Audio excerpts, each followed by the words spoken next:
नमस्कार, लक्षवेधीमध्ये आपल्या सगळ्यांचं स्वागत। मी प्रसाद काथे।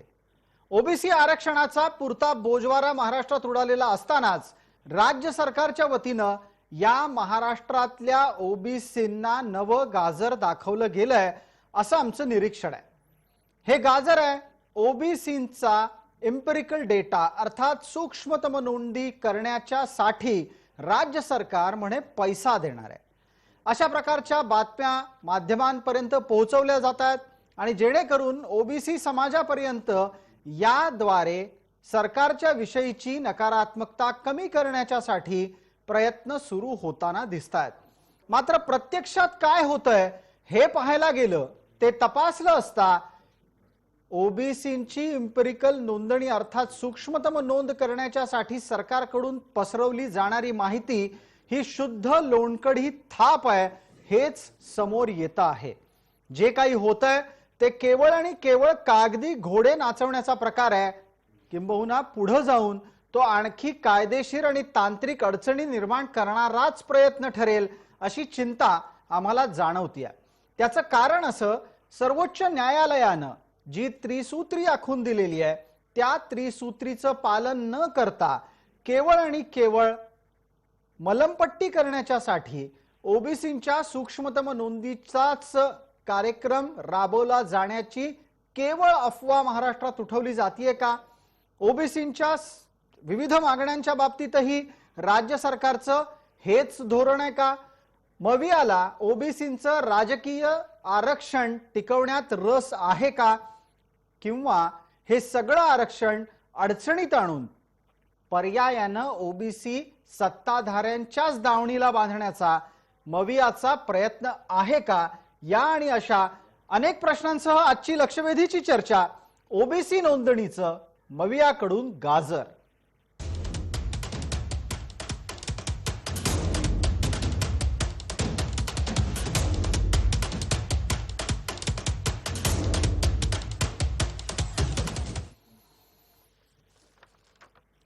या चर्चेमध्ये आपल्या सोबत सहभागी होणाऱ्या मान्यवरांचा मी आपल्याला पटकन परिचय करून देतो।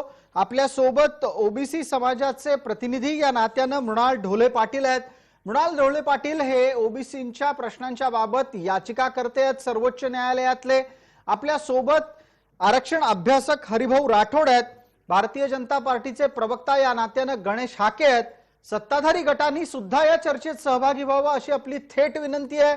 अद्याप तरी त्यांच्याकडून प्रतिसाद आलेला नाही। आपण काँग्रेस आणि राष्ट्रवादी या दोन्ही पक्षांना या चर्चेत बोलावलेलं आहे।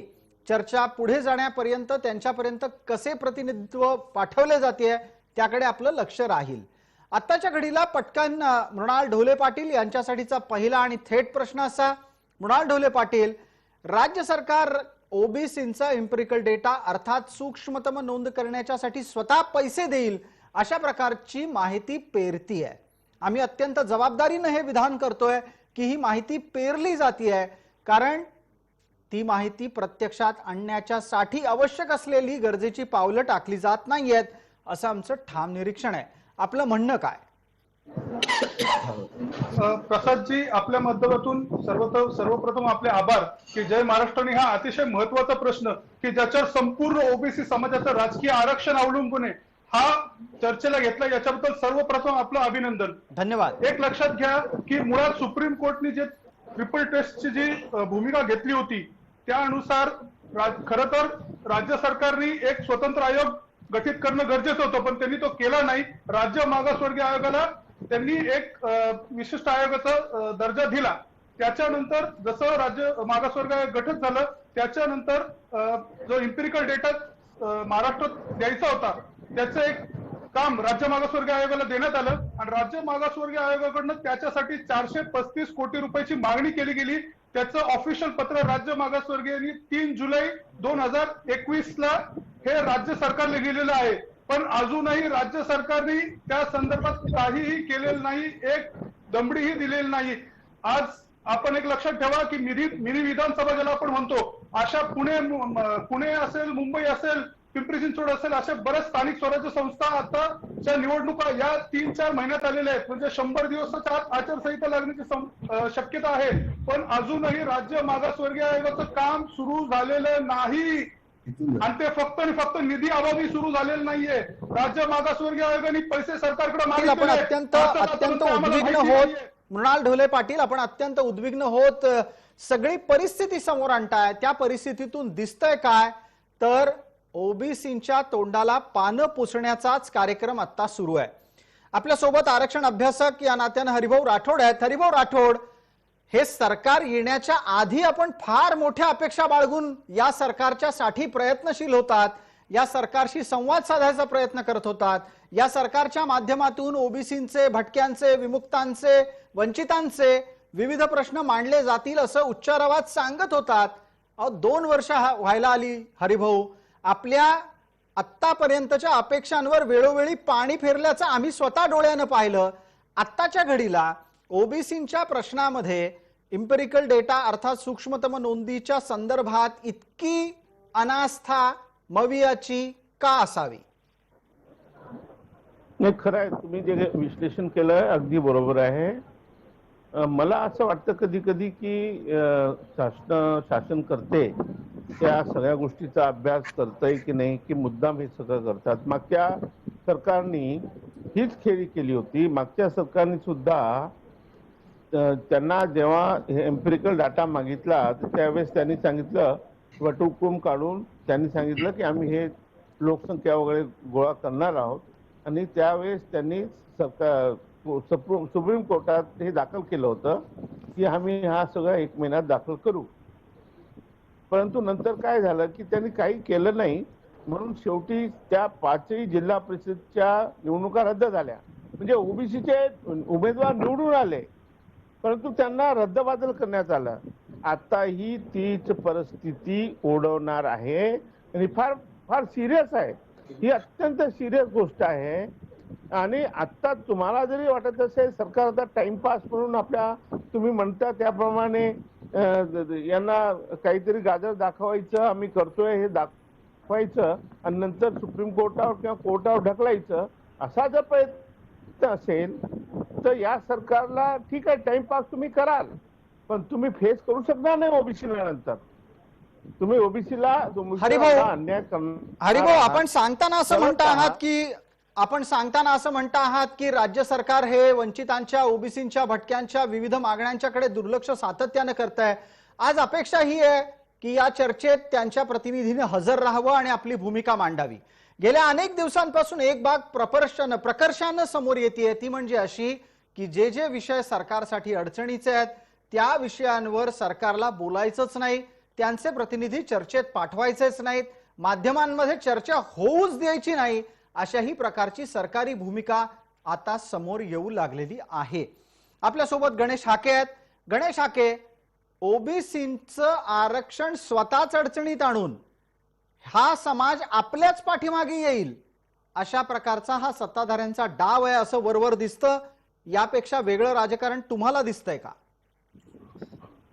नाही, हरिभाऊ राठोड यांनी म्हणजे खरं म्हणजे हरिभाऊ राठोड हे आरक्षणाचे एक अभ्यासक आहेत आणि त्याचबरोबर ते काँग्रेसचे नेते पण आहेत आणि सत्ताधारी पक्षाचे सध्या ते नेते आहेत. त्यामुळे मला असं वाटतं की जी भूमिका आता हरिभाऊजी मांडतायत, खरं म्हणजे हरिभाऊनी स्पष्टपणे आणि कठोरपणे अगदी या सरकारवरती प्रहार करायला पाहिजे होता. कारण सुरुवातीपासून ते ओबीसीच्या आरक्षणाच्या संदर्भामध्ये भांडतात. आताही ज्या पद्धतीने हे महाविकास आघाडीचं सरकार म्हणजे महाराष्ट्रातल्या ओबीसीचं आरक्षण घालवण्यासाठी म्हणून जे काही करता येईल ते करता आहे. म्हणजे सुप्रीम कोर्टाच्या सुनावणीमध्ये 15 ज्या सुनावण्या झाल्या त्याच्यामध्ये 8 वेळा त्यांनी तारखा वाढवून घेतल्या. कारण कुठल्या वेगवेगळ्या पद्धतीचं, कारण आज हे नाही आज ते नाही अशा पद्धतीचं, म्हणजे फक्त सुप्रीम कोर्ट यांना काय मागत होतं, एकतर तुम्ही इम्पेरिकल डाटा द्या आणि एक डेडिकेटेड आयोग तुम्ही काय करा, गठीत करा. पण याच्यासाठी यांनी 15 महिने यांनी या पद्धतीचा डेडिकेटेड आयोग नेमला नाही, मागासवर्गीय आयोग इथं नेमला नाही, एम्पिरिकल डाटा दिला नाही.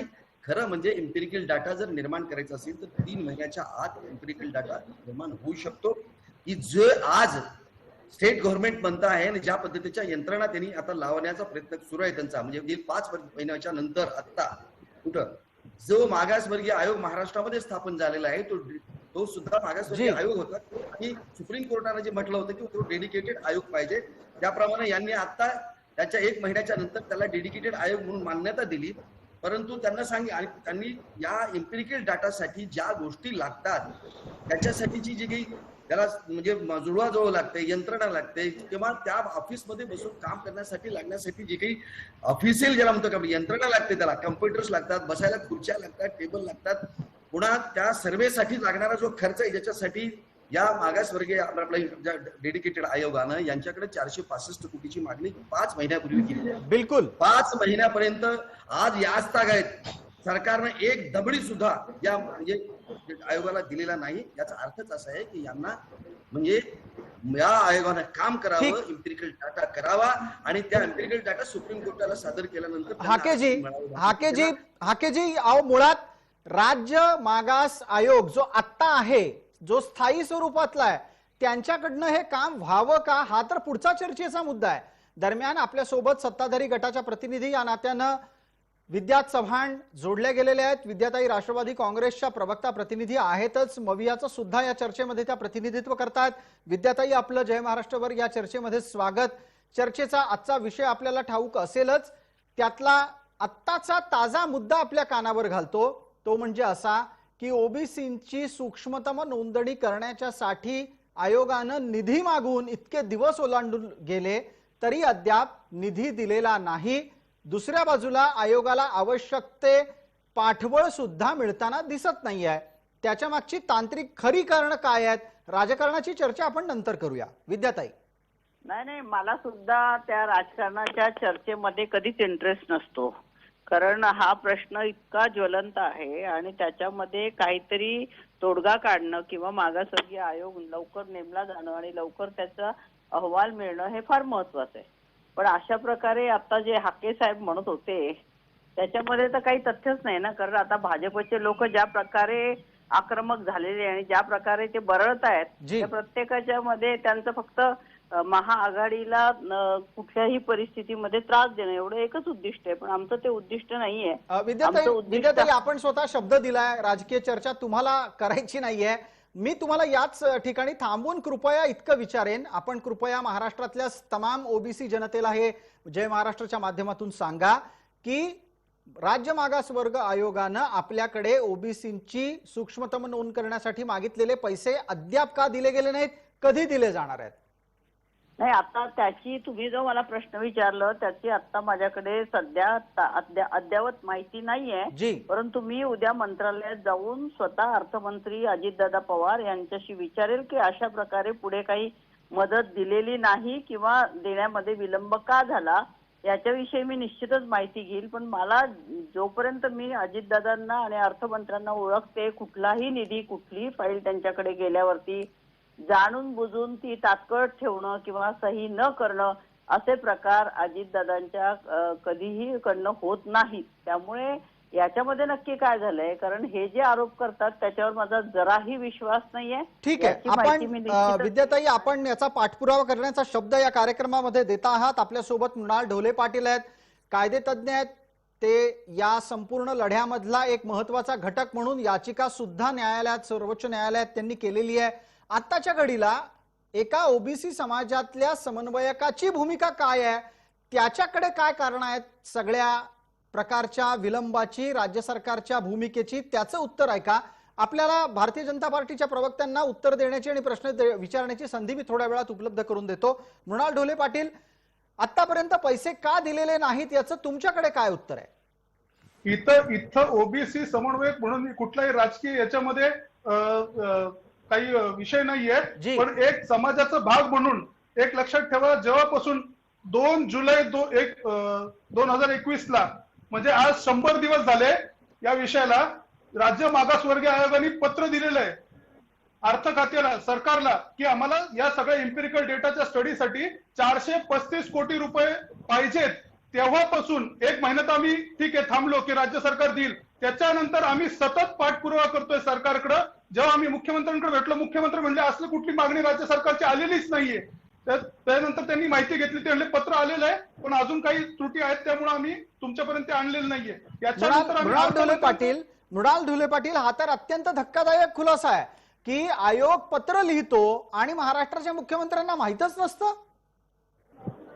त्याच्यानंतर अर्थमंत्र्यांनाही आम्ही 3 महिने झाले, 100 दिवसाच्या वर झाले, तर अर्थमंत्र्यांकडे फाईल ही पेंडिंग आहे, अर्थ खात्याची फाईल पेंडिंग आहे, त्याचाही सतत पाठपुरावा आम्ही घेत आहोत. अर्थमंत्र्यांची भेट होऊ शकली नाही, मध्यंतरी काही अडचणी असतील, पण त्याच्यानंतर आम्ही पुणे शहरचे जे राष्ट्रवादी काँग्रेसचे अध्यक्ष होते प्रशांत जगताप, त्यांना मी स्वतः भेटून पत्र दिलेलं आहे की तुम्ही तात्काळ, अतिशय महत्वाचा विषय की तुम्ही अर्थमंत्र्यांकडे पाठवा. हा सगळं ओबीसीचं राजकारण या सगळ्या विषयावर थांबलेलं आहे आणि फक्त निधी अभावी थांबलेलं आहे. राज्य मागासवर्गीय आहे, कामकाज चालू करू शकत नाही, कारण त्यांच्याकडे मनुष्यबळ नाही, जागा नाही आणि हे सगळं करायला त्यांच्याकडे निधीच नाहीये. ठीक आहे. मृणाल ढोले पाटील, आपण चर्चेमध्ये 2 महत्वाचे मुद्दे आणलेत. एक, राज्य मागासवर्ग आयोगाच्या कडून केला गेलेला पत्रव्यवहार हा मुख्यमंत्र्यांना माहीतच नसतो. 2, तो अर्थ विभागाला माहीत असतो. अर्थ विभागाला माहीत असून सुद्धा त्यावर कारवाई 100 दिवसांपेक्षा जास्त दिवस होत नाही. ओबीसीचे प्रतिनिधी या नात्यानं तुम्ही राष्ट्रवादीच्या पुण्याच्या प्रतिनिधींना भेटता, अध्यक्षांना भेटता, त्यांच्या कानावर विषय घालून सुद्धा विषय पुढे सरकत नाहीये. आता विद्याताईंचं उत्तर ऐकायची वेळ आहे. विद्याताई, आपण बोलणार आहात. नाही, निश्चितच त्यांनी जी माहिती दिली आहे त्या की 435 का 75 काय कोटी लागणार, 435. 435 ही काय थोडी अमाऊंट नाही, मोठी अमाऊंट आहे. त्यामुळे एक तर 2 प्रश्न निर्माण होतात. एक तर इम्पेरिकल डेटा आपला केंद्र सरकारकडे आहे, तो द्यायला आपण सांगितलेलं होतं, परंतु केंद्र सरकारने तो आस्थापावेत आपल्याला दिला नाही. आणि एवढ्यासाठीच आपण सांगितलं होतं की तातडीनं हा इम्पेरिकल डेटा गोळा करणं हे पण कठीण काम आहे आणि त्याच्यासाठी खर्च पण आहे. त्यामुळे त्या सगळ्याची तजवीज करायला काही अवधी तर निश्चितच लागणार आहे. तो अवधी लागण्यापेक्षा आहे तो जर इम्पेरिकल डाटा आपल्याला मिळत असेल तर आपण त्यासाठी प्रयत्न केले होते. आता विद्याताई एकच मिनिट, आपण आपल्याकडून अर्थात मवियाच्या कडून हा दावा वारंवार केला जातोय की केंद्र सरकारकडे इम्पेरिकल डेटा आहे, याचा वारंवार खुलासा केंद्रातून झालेला आहे. आपल्या सोबत हरिभाऊ आहेत, ते पण सांगतायत की केंद्राकडे सूक्ष्मतम नोंदी नाहीत, केंद्राकडे जनगणनेचा तपशील आहे. जनगणनेचा तपशील आणि एखाद्या समाजाची सूक्ष्मतम नोंद याच्यात फरक आहे. हरिभाऊ, आपण हा विषय वारंवार सांगूनही मविया हे का म्हणतीये की केंद्राकडे इम्पेरिकल ओबीसीचा डेटा आहे आणि ओबीसीच्या सूक्ष्मतम नोंदी या केंद्रानं दिल्या पाहिजेत, हा प्रचार अजूनही महाराष्ट्रात सुरू आहे? नाही, महाराष्ट्रातल्या बच्चांना माहित आहे, 435 कोटीचा फिगर माहित आहे, हे सगळ्यांना माहित आहे. फक्त मुख्यमंत्री आणि उपमुख्यमंत्र्याला माहित नाहीये. त्यांना माहित नाही, काय करणार? त्यांना माहितच नाही बिचारांना, काय करणार? त्यांच्यापर्यंत अजून पत्रच पोहोचलं नाहीये प्रसादजी की त्यांना हे करायचं नाहीये, त्यांना जनगणना करायची नाहीये. हा याच्यामधला मूळ कळीचा मुद्दा आहे. त्यांना जनगणना करायची नाहीये. हरिभाऊ राठोड, आपण हा अत्यंत एक गंभीर आक्षेप, आरोप, निरीक्षण या चर्चेत समोर आणलं. यामागचं राजकारण काय हे आता विचारण्याची गरज आहे आणि त्यावर एक पटकन 30 सेकंदात आपण प्रतिक्रिया घेणार आहोत. भारतीय जनता पार्टीचे प्रतिनिधी आपल्या सोबत आहेत, गणेश हाके, ज्यांना उत्तर थोड्या वेळानं देतील विद्या चव्हाण. गणेश हाके, आपण बोलणार आहात, 30 सेकंद. प्रसादजी, ज्या पद्धतीनं की 435 कोटी रुपये मागितलेले आहेत आणि ते गेल्या 3-4 महिन्यापासून ते पैसे देत नाही आहेत, यांनी ऑर्डिनन्स काढलेला आहे, पण त्या ऑर्डिनन्सला आता सध्या चॅलेंज करणाऱ्या 3 याचिका हायकोर्टामध्ये आहेत. मला समजा जर या पद्धतीचं समजा त्या चॅलेंजच्या संदर्भामध्ये ज्या गेलेल्या याचिका आहेत त्याच्या संदर्भामध्ये हा ऑर्डिनन्स जर रद्द झाला तर आता या 2-3 महिन्यामध्ये होणाऱ्या निवडणुका महाराष्ट्रातल्या ओबीसीच्या आरक्षणाविना होतील. या महाराष्ट्रातल्या ओबीसी वरती प्रचंड मोठ्या प्रमाणात हा अन्याय करण्याचं काम महाविकास आघाडी सरकार करते. अत्यंत बेजबाबदारपणे, अत्यंत निष्काळजीपणाने या महाराष्ट्राकडे या सरकारचं लक्ष आहे. यावर पटकन प्रतिक्रियेची वेळ आहे. विद्याताई, आपल्याला दोघांनाही उत्तर द्यायचंय. हरिभाऊ राठोड यांची पहिली प्रतिक्रिया आहे की राज्य सरकारला ओबीसीच्या विषयांमध्ये तोडगा काढायचा नाहीये. दुसऱ्या बाजूला गणेश हाके भीती व्यक्त करतायत की हे असंच वागत राहिलात तर येत्या काळातल्या स्थानिक स्वराज्य संस्थांच्या निवडणुकांमध्ये ओबीसीचं आरक्षण नसेल. विद्याताई, आपलं उत्तर, आपल्यालाही 30 सेकंद आहेत.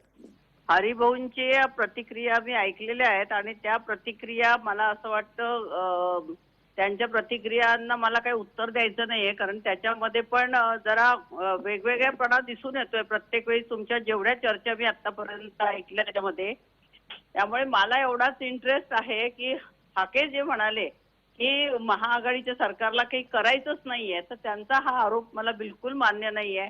आणि दुसरं एक ते म्हणाले की मुख्यमंत्र्यांना आणि अर्थमंत्र्यांना हे माहितीच नाहीये, तर असं काहीही नाहीये. आणि माहिती नाही असं जर तुम्ही सांगत असाल तर मग तो तुमचा मुद्दा आहे, परंतु मी निश्चितच ह्या प्रकरणाच्या खोलवर जाऊन नक्की आता परिस्थिती काय आहे आणि इम्पिरिकल डेटा गोळा करण्यासाठी आपल्याला काय काय करायचं आणि किती कालावधीत लवकर प्रकारे कसं करता येईल यासाठी काय प्रयत्न करता येईल या दृष्टीने मी बघणार आहे. विद्याताई, आपण थोड्या वेळापूर्वी असंही म्हणालात की 435 कोटी ही काही थोडकी रक्कम नाही. पण विद्याताई, आपण जर गेल्या एक 6-8 महिन्यात ते राज्य सरकारचे विविध निकाल निर्णय पाहिले तर राज्य सरकारनं एकत्रितरित्या यापेक्षा जास्त रक्कम ही इतर अनेक कामांवर खर्च केलेली आहे. राज्य सरकारच्याकडे एसटी वर कोरोना विरोधी पेंट मारण्यासाठी, रंग फवारे मारण्यासाठी पैसे आहेत, आमदारांचा निधी वाढवून देण्यासाठी पैसे आहेत, आमदारांचे मानधन वाढवून देण्यासाठी पैसे आहेत. अशा अनेक ठिकाणी वायफळ म्हणावा असा खर्च झालेला असताना आता जर ओबीसींच्या सूक्ष्मतम नोंदीच्यासाठी पैसे नाहीत असं म्हटलं जाणार असेल तर हे ओबीसी समाज स्वीकारेल असं आपल्याला वाटतं विद्याताई? नाही, मी असं बिलकुल म्हटलेलं नाहीये की सरकार निधी उपलब्ध करून देणार नाही. आता सरकारकडे निधीची कमतरता आहे याच्याबद्दल काही वादच नाहीये, कारण 35,000 कोटीचा जीएसटीचा आपला वाटा जो आहे तो सुद्धा केंद्र सरकार देत नाहीये. पंतप्रधान याच्या फंडामध्ये इतके पैसे गोळा झाले तेही काही देत नाहीयेत. त्यामुळे प्रत्येक ठिकाणी केंद्राकडून महाआघाडी सरकारची अडवणूक कशी आर्थिक आणि इतर कोंडी कशी करता येईल ते भाजपचं सरकार चांगल्या प्रकारे बघतंय, पटकन यावरचं उत्तर घेऊया, दाखवताय. जी विद्याताई, पटकन याचं उत्तर घेणंही तितकंच गरजेचं आहे. गणेश हाके, बघा चर्चा फिरून फिरून आलीच शेवटी जीएसटी वर. काय मी प्रसादजी, मी गेल्या अनेक चर्चांमध्ये जेव्हा हे महाविकास आघाडी मधल्या सरकारचे प्रवक्ते असतात, हे काय कुठलीही गोष्ट आली की केंद्र सरकारच्या वरती लोटतात. मला सांगा, महाराष्ट्रातल्या या इम्पिरिकल डाटाच्या संदर्भामध्ये तुम्ही जो आयोग नेमलाय, डेडिकेटेड आयोग, अहो त्याला तुम्ही बसायला खुर्च्या फर्निचर सुद्धा देत नाहीये तुम्ही. म्हणजे इतकी दयनीय अवस्था या महाराष्ट्र सरकारची आहे का? लोकांना सर्व स्टेशनरी तुम्ही देण्यासाठी त्यांच्याकडे 1 रुपया सुद्धा पर्यंत गेल्या 5 महिन्यामध्ये तुम्ही दिलेला नाही. इतके दारिद्र्य तुमची, इतकी गरिबी महाविकास सरकारला आली का? यांच्या गाड्या घ्यायला, यांच्या बंगल्यांचे रिनोव्हेशन करायला लाखो रुपये यांनी खर्च केलेले. मला सांगा, या गोष्टीसाठी मला ओबीसी सारख्या अत्यंत या संवेदनशील अशा विषयावरती यांना लक्ष द्यायला यांना वेळ नाही आणि यांना जाणीवपूर्वक ओबीसीची इथं अवहेलना करायची आहे. ओबीसी ठीक आहे, एक पटकन एक मुद्दा याच निमित्तानं पटकन आपल्या सोबत असले हरिभाऊ राठोड आणि मृणाल ढोले पाटील सुद्धा बोलतील. राज्य सरकारच्याकडून ओबीसींच्या सूक्ष्मतम नोंदीसाठी लागणारा पैसा उपलब्ध करण्याच्या निमित्तानं जीएसटी मिळाला नाही अशी एक आठवण करून देण्यात आली. हा तर्क समाज म्हणून ओबीसी स्वीकारतील का? मृणाल ढोले पाटील, आपण आधी 30 सेकंदात, त्यानंतर आपल्या सोबतचे आरक्षण अभ्यासक हरिभाऊ राठोड. आधी मृणाल ढोले पाटील बोला. अजिबात नाही. त्याचं कारण असं आहे की दरवेळेस ओबीसी, व्हीजेएनटी, एसबीसी यांना निधी देताना कायम सरकार हात आखडता असतो. महाज्योतीलाही 2 वर्ष निधी दिला नाही, 100 कोटी परत गेले. स्कॉलरशिपला पैसे नाही, आर्थिक महामंडळाच्या तिजोरीत खडखडाट आहे आणि फक्त ओबीसीचा ज्यावेळेस वेळ येतो त्यावेळेस निधी अजूनही 100 दिवसाच्या वर झालेले तरी निधी दिलेला नाहीये. आणि ही खंत मी नाही, राज्य मागासवर्गीय आयोगाच्या सदस्यांनी प्रेस कॉन्फरन्स घेऊन सांगितलेले सरकारला की तुम्ही निधी देत नाही, आम्ही कामकाज करायचं कसं, ही हातबलता त्यांनी स्पष्टपणे सरकारला सांगितलेली. सरकार हे एक प्रकारे जातीवादी पद्धतीने तर वागत नाही ना, अशी शंका आमच्या मनात येते. कसं काय मृणाल ढोले पाटील, हाही एक आणखीन जास्त गंभीर आक्षेप आहे आपल्याकडून. निधी कधी द्यावा? अर्थमंत्री एरवी म्हणतात की बाबा माझ्याकडे कुठला विषय हो नाही, मी लगेच 1 मिनिटात करतो, अशी त्यांची महाराष्ट्रात काम करण्याची ख्याती आहे. मग 100 दिवस फाईल येते आणि आता तरी माझ्या कानावर जे आलेले की सरकार हा निधी देणार नाहीये, त्यांना सॅम्पल सर्व्हे करून कसं तरी चातुर्मातुर रिपोर्ट करण्याची सूचना त्यांना केलेली असं मला कळतंय. याच निमित्तानं पटकन एकदा आपण हरिभाऊ राठोड यांना विचारू. हरिभाऊ राठोड, राज्य मागासवर्ग आयोगानं खरं तर हे काम करणंही अपेक्षित नाही. त्रिसूत्री जी घालून दिलेली आहे सर्वोच्च न्यायालयानं, त्यामध्ये इम्पेरिकल डेटा अर्थात सूक्ष्मतम नोंद ओबीसींची करण्यासाठी स्वतंत्र आयोगाची निर्मिती अपेक्षित आहे. ती करायची सोडून राज्य मागासवर्ग आयोगाला एक गाजर दाखवलं गेलं की तुम्ही काम करा, आम्ही पैसे देऊ. पैसे मागितले, पैसे मिळत नाहीत. आरक्षण अभ्यासक या नात्यानं आपण सांगा, जर राज्य मागासवर्ग आयोगानं कसा तरी डेटा गोळा केला, तपशील गोळा केला, तो सर्वोच्च न्यायालयात टिकेल का? नाही टिकला तर पुढचं उत्तर आणि पुढचं आरक्षणाचं आंदोलन जाणार कसं ओबीसींचं पुढे? हे बघा, 4 मार्च 2021 रोजी हा निकाल आलेला आहे. त्यानंतर मला वाटते सगळ्यात जास्त जय महाराष्ट्राने हा प्रश्न वारंवार वारंवार वारंवार वारंवार जनतेपर्यंत पोहोचवला आणि सरकारपर्यंतही पोहोचवला. जी. आणि पदोपदी सरकारने चुका केल्या. सुरुवातीला त्या 4 मार्चला निकाल आल्यानंतर त्याचे आदेश गेले. आम्ही सांगत होतो की सुप्रीम कोर्टात जाऊ नका, तरी गेले. त्यानंतर हे आयोग नेमायची गरज नाही वगैरे याच्यावर चर्चा झाली खूप. भुजबळ साहेबांना काही माहित नव्हतं, त्या वडेट्टीवारलाही अर्धही माहित नाही. सकाळी एक बोलत होते, दुपारी एक बोलत होते, संध्याकाळी एक बोलत होते. हे सगळं आम्ही त्यांच्या लक्षात आणून दिलं, जनतेच्या लक्षात आणून दिलं. आणि कशा कशा चुका होत गेल्या. नंतर तुम्ही जे सांगितलं डेडिकेटेड आयोग, स्वतंत्र आयोग, तुम्ही या आयोगाला देऊ नका हे काम, हे आम्ही सांगितलं. तिथे अडवण्याचा आम्ही प्रयत्न केला, आमचं ऐकलं नाही. परत याच आयोगाला ते काम दिलं. आता काय होणार हरिभाऊ, वेळेची मर्यादा आहे. अशाच पद्धतीनं स्थायी राज्य मागासवर्ग आयोगानं जर समजा हा एम्पिरिकल डेटा अर्थात सूक्ष्मतम नोंदी घेण्याच्यासाठीचं काम करायला घेतलं तर पुढे काय होईल? एक मिनिट अहो, त्यांना त्यांची इच्छाशक्ती. हरिभाऊ आपलं नेटवर्क जात आहे अदनबदन, वेळेची मर्यादा आहे आपल्याला. प्रसादजी याच्या मागचं मी परत सांगतो, निधीचा प्रश्न नाही. निधी त्यांना द्यायचा किंवा नाही द्यायचा हा प्रश्न नाही. त्यांना लोकसंख्या करायची नाहीये. मी वारंवार सांगतो तुम्हाला ही गोष्ट. त्यांना लोकसंख्या ओबीसीची पुढे आली नाही पाहिजे, ते दाबून ठेवायची. लोकसंख्या लोकांना कळू नये हा त्याच्यामधला एजेंडा, गुपित एजेंडा. ठीक आहे, पटकन वेळेची मर्यादा असल्यानं हरिभाऊ माफ करा, मला आपल्याला थांबवावं लागतंय. विद्याताई चव्हाण यांच्यासाठीचा आता एक गंभीर प्रश्न इथं उपस्थित झालाय, तो आहे सरकारच्या क्रेडिबिलिटीचा, विश्वासार्हतेचा. कारण सरकारच्या वागण्यात ओबीसी समाजाला जातीयवादाचा वास येतोय. विद्याताई, हे सरकार निष्पक्ष आणि त्याचबरोबर प्रत्येकाशी समान वागणार आहे असं आपल्याला वाटतं का? तुम्ही तसा दावा करू शकणार आहात का?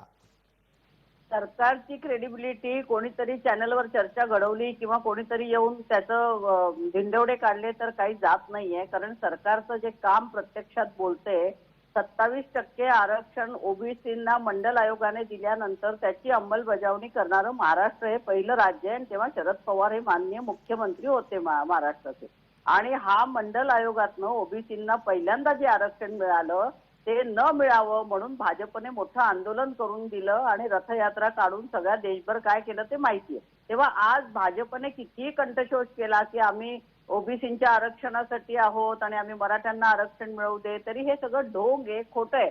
जर त्यांच्याकडे केंद्रामध्ये सत्ता आहे, त्यांच्याकडे बहुमत आहे, तर कुठलाही एम्पिरिकल डेटा न करता सुद्धा त्यांना तिकडे सभागृहामध्ये त्यांच्याकडे जो एम्पिरिकल डेटा आहे त्याच्यावरनं त्यांना हे आरक्षण देता येऊ शकतं, मराठ्यांना सुद्धा, ओबीसींना सुद्धा. ठीक आहे विद्याताई वेळेची मर्यादा आहे. आपण आपली दिलेली वेळ पूर्ण केली आहे.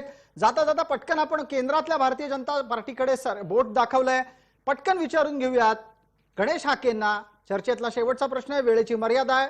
गणेश हाके, आपण सांगा की केंद्रात जो काही तपशील आहे त्या आधारे कसल्याही प्रकारे महाराष्ट्रात गणना न करता आरक्षण देता येईल, या तर्काला काय उत्तर द्यायचं? प्रश्न असा आहे की मुळात आता या संदर्भामध्ये हरिभाऊ राठोडने फार स्पष्टपणे सांगितलेलं आहे की तो जो डाटा आहे तो एम्पिरिकल डाटा नाही आहे तो. आणि मला सांगतो की सुप्रीम कोर्टानं तुम्हाला एम्पिरिकल डाटा मागितलेला आहे. आणि मला असं म्हणणं आहे की महाराष्ट्र हे आता ज्या ताई ज्या बोलत होत्या विद्याताई की आम्ही फार मंडल आयोग वगैरे लागू केला, फुले आंबेडकरांचं, शाहू महाराजांचं नाव घ्यायचं आणि असा या ओबीसी सारख्या एनटी बीजेटी या मागासवर्गीयांची सातत्याने अन्याय करायचा, ही यांची ढोंगबाजी यांची आहे. मला सांगतो की तुम्हाला एम्पिरिकल डाटा करायला ह्यांना काय त्रास व्हायला लागलाय मला सांगा. स्वतंत्रपणे हे जर झालं तर महाराष्ट्रामध्ये किती एम्पिरिकल मागासवर्गीयांची त्या ओबीसीची स्थिती काय आहे, त्याच्या अनुषंगाने त्यांना कशा पद्धतीने सामाजिक न्याय दिला जाता येईल, त्यांच्यासाठी धोरणं आखली जातील, हेही करता येईल. पण यांना ते करायचं नाही. केवळ केंद्र सरकारच्या वरती खापर फोडून इथं यांना ओबीसीना वेठीस धरायचंय. ठीक आहे गणेश हाके, वेळ मर्यादेपोटी आपल्याला थांबवतो. आपण चर्चेला इथेच विराम देतोय कारण आपल्याला वेळ मर्यादा आहे. मात्र या दरम्यान आपल्याला हे लक्षात आलंय की राज्य सरकारची आत्ताच्या घडीला या विषयावरची भूमिका काय आहे आणि ओबीसी समाज म्हणून राज्य सरकारने दिलेल्या उत्तराबद्दल समाजात काय प्रतिक्रिया उमटतायत? आपण सर्व मान्यवर चर्चेमध्ये सहभागी झालात त्याबद्दल आपले मनपूर्वक आभार. लक्षवेधीमध्ये तुर्तास इतकंच. सर्व प्रेक्षकांना जय महाराष्ट्र.